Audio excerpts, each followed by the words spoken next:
1. Linguistic constructs and human influence.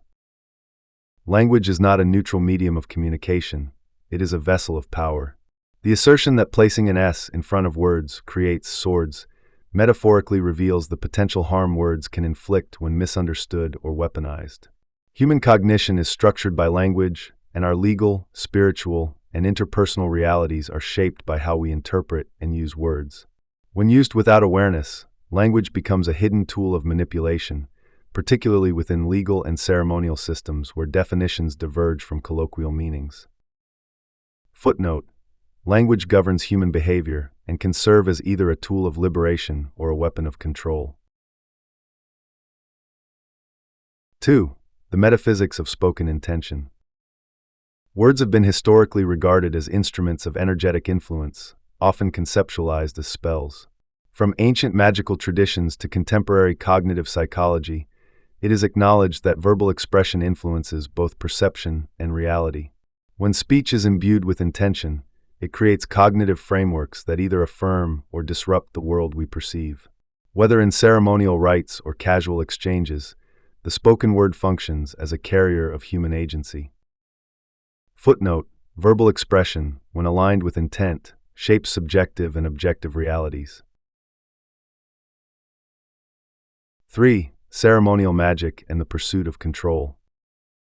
Ceremonial magic, far from being mere superstition, reflects a deeper epistemological pursuit, the attempt to communicate with and influence the unseen forces shaping reality.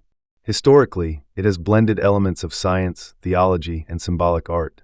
Its core inquiry is whether the human will can shape external reality or merely reflect its embeddedness in a larger cosmological order.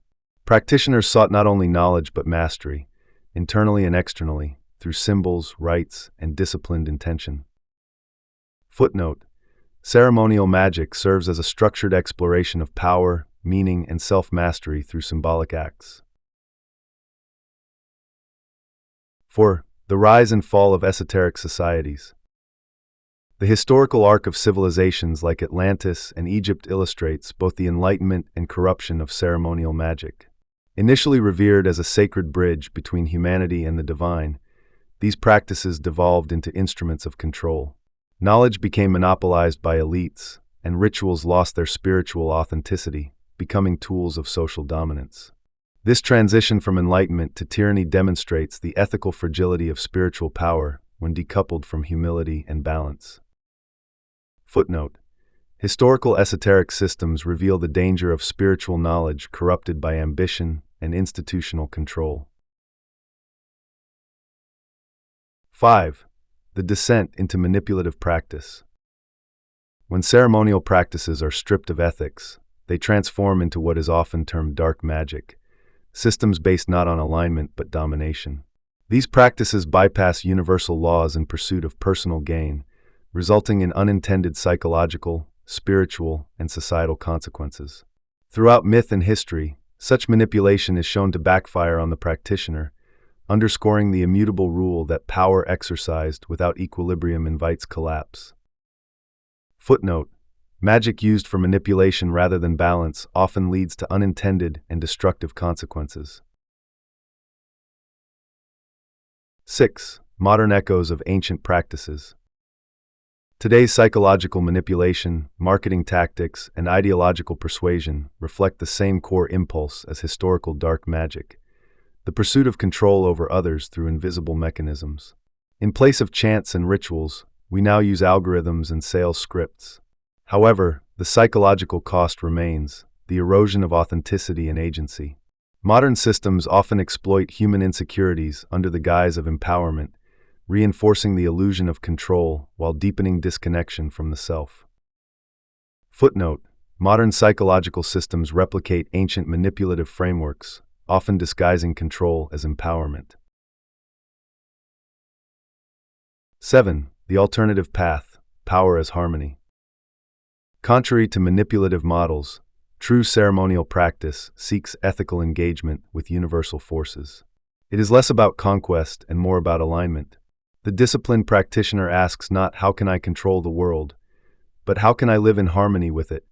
This path demands inner mastery and outward responsibility. In traditions ranging from Eastern mysticism to Western esotericism, the principle remains: ethical intention is a prerequisite for authentic spiritual power. Footnote: genuine spiritual practice pursues balance with universal forces through ethics, self-awareness, and humility.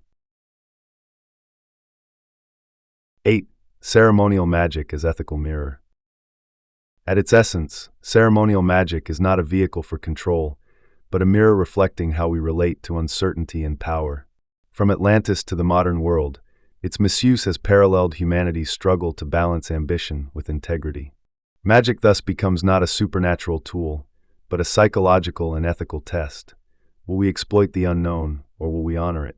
The answer defines both the practitioner and the world they influence. Footnote: ceremonial magic serves as a historical mirror of humanity's evolving relationship with power and ethical restraint. 9. Words as the most enduring form of magic. Language remains the most persistent magical tool in existence. In the modern age, words continue to shape consciousness, reinforce systems, and influence human destiny. Each spoken or written word releases intent into the world, affirming, denying, constructing, or destroying. This is not metaphor, but a functional reality. As creators of our own conditions, the responsibility lies in how we choose to use this power. Footnote: words remain the foundational instruments of creation and destruction in human experience.